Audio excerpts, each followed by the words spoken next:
Now, it's interesting that I became interesting that I became a continuing teacher for sure, but part of how I got to the avenue of being so interested in the breath was because I also have a license in body work, thank God.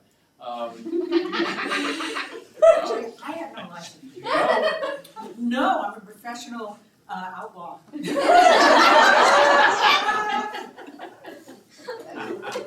But what we all say in here, everybody has trouble with their breath. I mean, it seems like everybody has a concern about their breathing. Part of that problem, or part of that concern is that anytime somebody pays attention to their breathing, it drives them crazy, right? As soon as they pay attention and it drives them crazy, they think there's something wrong.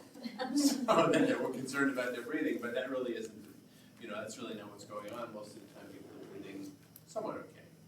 But it's the paying attention to movement that matters, not paying attention to the breathing that matters. It's paying attention to the movement of breath.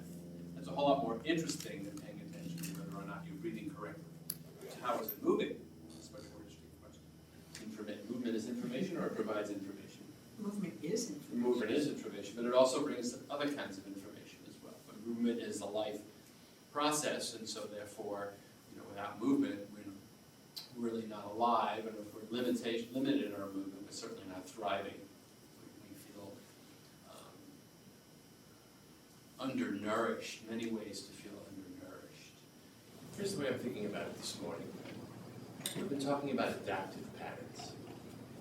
So if we really ask the question, or rewind that, adaptive from what? Is there something we're trying to come back to? Is there a pattern that is built in that is actually more desirable? And so if we use what we did yesterday, and we've been talking about, when the midline is free to express itself in its event, it has opportunity to be mutable, to adapt to circumstance.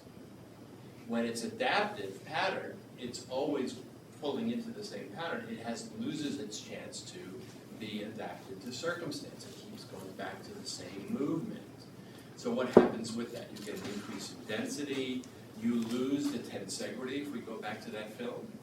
And so what are we after? We're really just after helping somebody understand that there's something other than the adaptive pattern, and that is, and the embryogenesis of the C curve is the place that you're always going back to. We're regenerating ourselves. We're going back to the embryological beginning.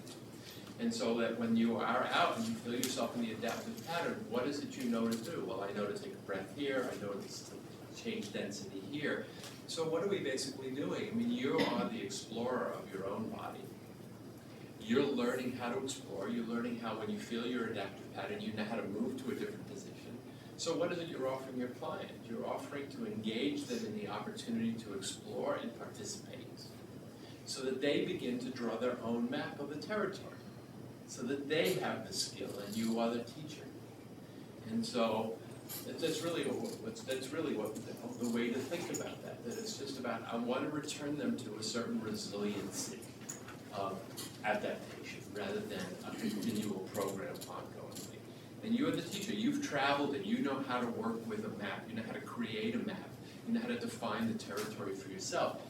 You're going to have to ask them to draw their own map. It's not going to be your map. It's going to be their map. And you have some certain skills to show them the ways to engage and explore.